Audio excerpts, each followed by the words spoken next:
नमस्कार आप सभी को। जब भी आप किसी शॉपकीपर से डिस्काउंट मांगते हैं तो वो आपसे क्या कहता है कि भैया इतना डिस्काउंट मैं नहीं कर पाऊंगा, थोड़ा कम कर लो। वो डिस्काउंट कम क्यों देना चाहता है? क्योंकि जितना डिस्काउंट कम देगा उतना ही ज्यादा उसका प्रॉफिट होगा, राइट?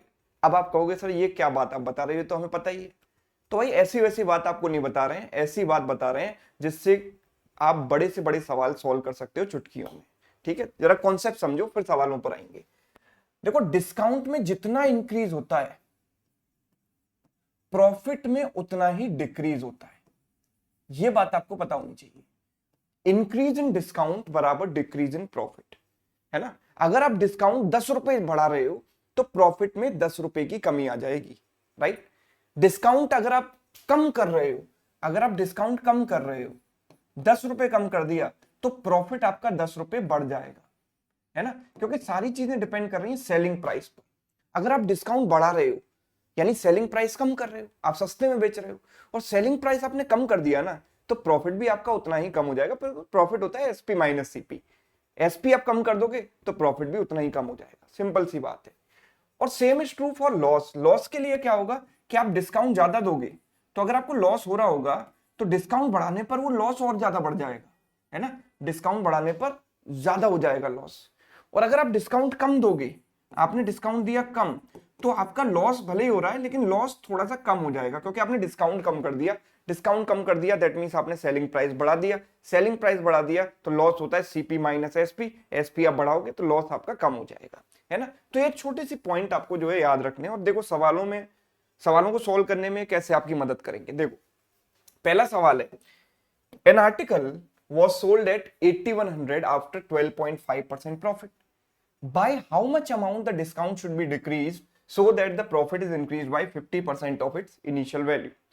अब अगर आपको ये कॉन्सेप्ट याद नहीं है, मतलब आपने पढ़ा ही नहीं है इस तरीके से, तो आप इसमें क्या करोगे? सर एमपी मान लेते हैं, मार्क प्राइस एक्स मान लेते हैं, सेलिंग प्राइस निकालते हैं, कॉस्ट प्राइस निकालते हैं, ऐसे निकालने में आप लगे रहोगे। लेकिन आपको अगर इतनी सी बात पता है कि डिस्काउंट में जितना डिक्रीज होगा प्रॉफिट में उतना ही इंक्रीज होगा, मतलब decrease in discount is equal to increase in profit, तो सिंपल आप सिर्फ इसी कॉन्सेप्ट का यूज करके 2 सेकंड में इसका आंसर निकाल दोगे।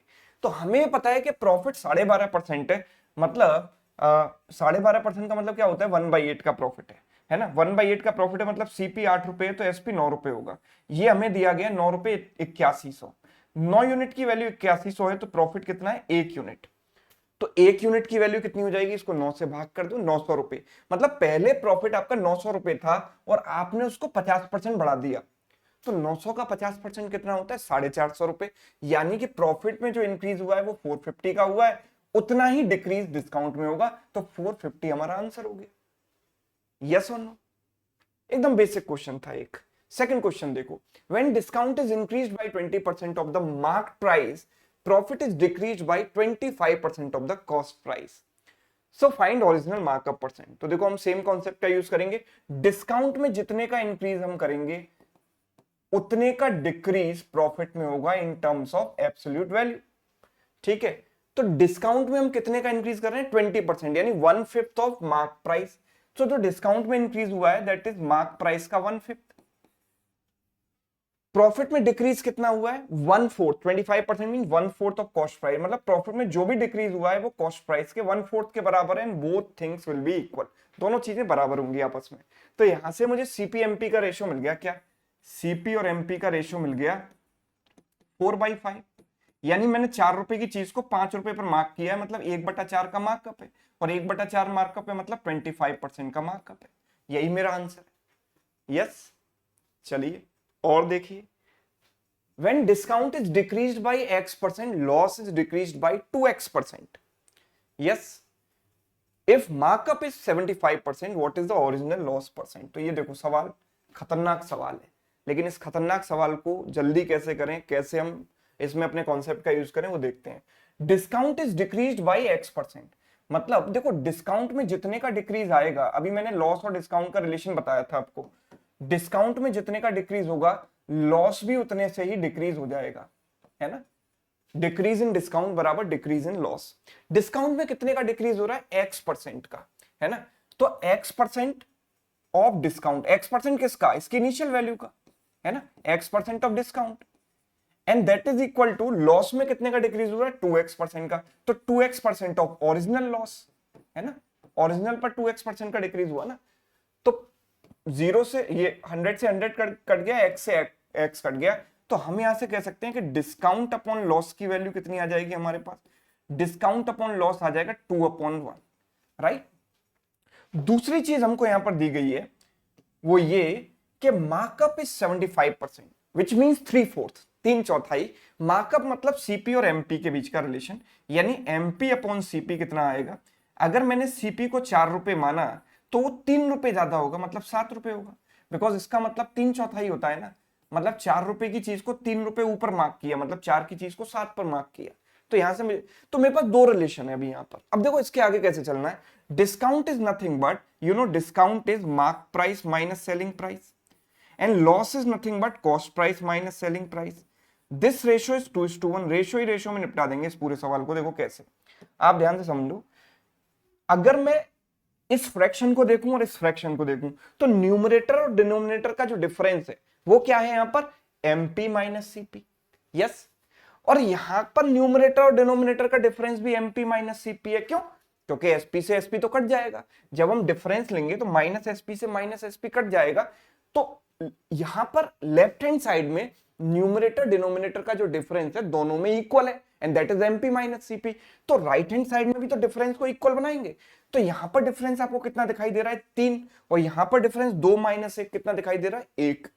इक्वल बनाने के लिए क्या करें, इसको 3 से मल्टीप्लाई कर दें, 3 से मल्टीप्लाई करेंगे तो 6/3 बन जाएगा। तो आप देखो ये भी डिफरेंस 3 हो गया और ये भी डिफरेंस 3 हो गया, दोनों बराबर हो गए। अब जो चाहे आप वो कर सकते हो, यहां पर देखो सीपी की जगह आप सीधे सीधे रख सकते हो 4 रुपए, एमपी की जगह रख सकते हो 7 रुपए, 7 में से क्या घटाएं कि 6 आ जाए तो 1 घटाओगे, और 4 में से क्या घटाएं कि 3 आ जाए तो 1 घटाओगे, तो दोनों में एसपी की वैल्यू 1 आ रही है ना, 7 - 1 6 एंड 4 - 1 3। तो हमें क्या चाहिए, ओरिजिनल लॉस परसेंट, तो लॉस कितना है मेरे पास, सीपी माइनस एसपी, यानी कि लॉस है मेरे पास 3 रुपए, यस। या फिर आप यहां से निकाल लो, सीपी माइनस एसपी, 4 - 1 कितना है, 3 रुपए, लॉस है मेरे पास 3 रुपए, और लॉस परसेंट निकालना है तो लॉस अपॉन सीपी करेंगे, सीपी की वैल्यू है मेरे पास 4 रुपए, तो 3/4 मतलब 75% का लॉस है ओरिजिनली, यस, 75% का लॉस है। क्लियर है सभी को, यस और नो, ठीक। चलिए आगे बढ़ेंगे, अगला सवाल देखो, When a shopkeeper gives a discount of x plus 8%, he gets 6x plus, तो सवाल ऐसे कॉम्प्लिकेटेड भी बन सकते हैं जो किसी से ना सॉल्व हो। अगर आपको ये कॉन्सेप्ट दिमाग में नहीं आया, रिकॉल नहीं कर पाए, तो सवाल बनने का चांस ही नहीं है, बनाते रहो इक्वेशंस। अब देखो यहां पर पढ़ते हैं हम, देखो shopkeeper gives a discount of x plus 8%, he gets 6x plus 9% profit. When he gives a discount of 5x plus 8%, he gets x plus 9% profit. What is markup percent? तो we can simply apply that concept कि भाई discount में अगर हम increase करेंगे तो profit में decrease होगा, इंक्रीज इन डिस्काउंट बराबर decrease in profit.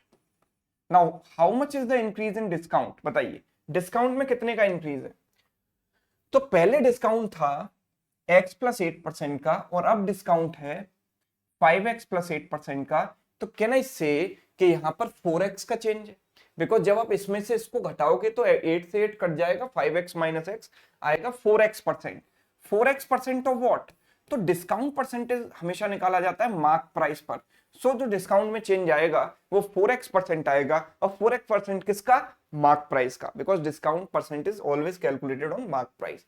Now profit की अगर बात करें तो प्रॉफिट में डिक्रीज हो रहा है, तो इन दोनों में अगर मैं चेंज देखूंगा तो इसमें से इसको आपने माइनस किया तो 9 से 9 कट गया, 6x - x कितना हो गया, 5x%।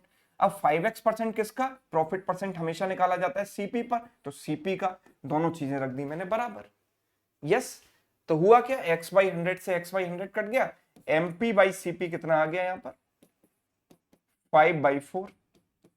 सो मार्कअप परसेंट कितना है, 4 रुपए की चीज को 5 पर मार्क किया है, मतलब 1 रुपए बढ़ाया 4 पर, 1/4 दैट मींस 25%।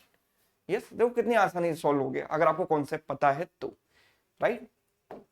तो एक सवाल आपके लिए होमवर्क है, देखो इस कॉन्सेप्ट से बहुत बड़े से बड़े सवाल चुटकियों में सॉल्व हो सकते हैं, लेकिन you should know the concept, है ना। अभी मैंने कुछ ही सवाल इस पर बेस्ड कराए हैं, और भी सवाल इस पर बन सकते हैं, है ना। फिलहाल आपको ये टेक्निक समझ आ गई होगी, तो ये सवाल होमवर्क में सभी लोग सॉल्व करें और कमेंट करके इसका आंसर जरूर जरूर जरूर बताएं, और कमेंट ये भी करें कि टेक्निक आपको कैसी लगी। अगर वाकई में अच्छी लगी है तो आप इस वीडियो को जितना ज्यादा हो सके शेयर करें, लाइक करें, और अगर चैनल पर नए हैं तो चैनल को सब्सक्राइब करें। Thank you so much.